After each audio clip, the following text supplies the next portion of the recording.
If there's one word that can quickly sum up Nintendo's latest entry in the Mario Kart series, it's beautiful. From top to bottom, Mario Kart 8 on Wii U is a gorgeous game, likely the best looking one Nintendo has ever made. Even the soundtrack is superb, with amazing songs that call to mind past Mario games and new musical styles. There's a death metal track for Bowser's Castle, and then there's the elegant folk music used in Moo Moo Meadows. Beyond that beauty, unfortunately, is a degree of vapidness. Mario Kart 8 is just like any other Mario Kart game you've played in recent years, adding little to the franchise other than polish and some middling additions and tweaks.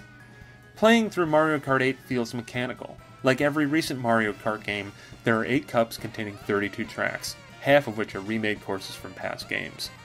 There's another take on Rainbow Road, on Bowser's Castle, on Mario Circuit, etc., etc.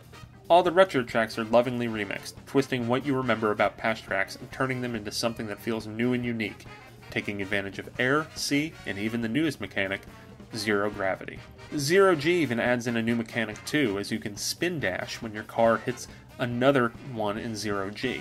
It's the only real differentiator outside of visuals for Zero G, but it still adds a nice little twist to racing that's especially useful if you ever find yourself doing any team racing. 2 standout retro tracks for me were Toad's Turnpike and Rainbow Road, both from Mario Kart 64 originally. They are reminiscent of the 18-year-old tracks, but they feel different and are extremely fun to race, with Toad's Turnpike letting you race on the walls, and Rainbow Road featuring ample amounts of jumps. Woefully, the single player, which is structured like recent Mario Kart games, is brief and boring, focused on making you replay cups at different difficulty levels to unlock every character. While sometimes the courses seem more focused on being a graphical spectacle, the way some courses evolve and change, such as Thwomp Ruins, is awesome. Most courses have multiple forks at different points that are faster or slower depending on your items. The only saving grace of the single player is that you don't necessarily need to do it all by yourself. All of the content can be unlocked by playing Grand Prix mode with up to 4 players in the comfort of your own home. While single player is just more of the same, the clear focus and highlight of Mario Kart 8 is the multiplayer, whether it's split screen or online or even both, as you can have you and a friend go online and play against 10 other racers.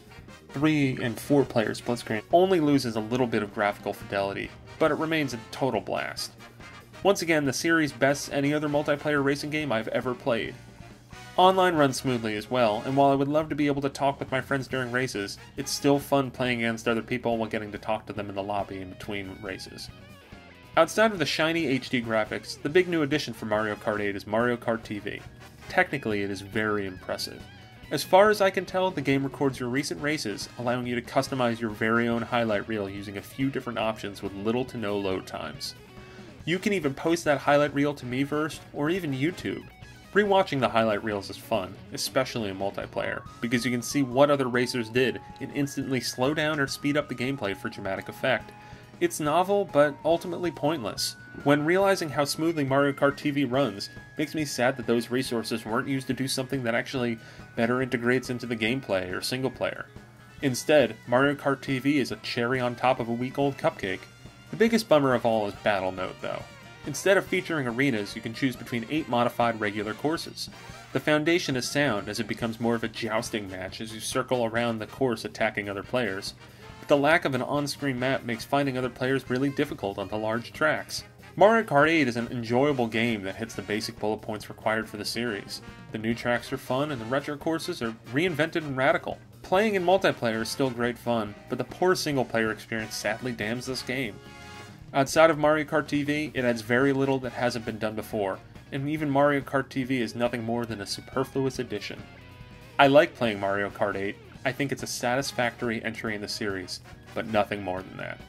The final package ends up feeling like someone who covers themselves in makeup to hide the fact that they are 10 years older than they are pretending to be. And that's why I gave Mario Kart 8 a 7.5 out of 10. If you want to hear more about Mario Kart 8, feel free to check out NintendoWorldReport.com. We'll be talking about it on podcasts and in articles on the site for the weeks to come.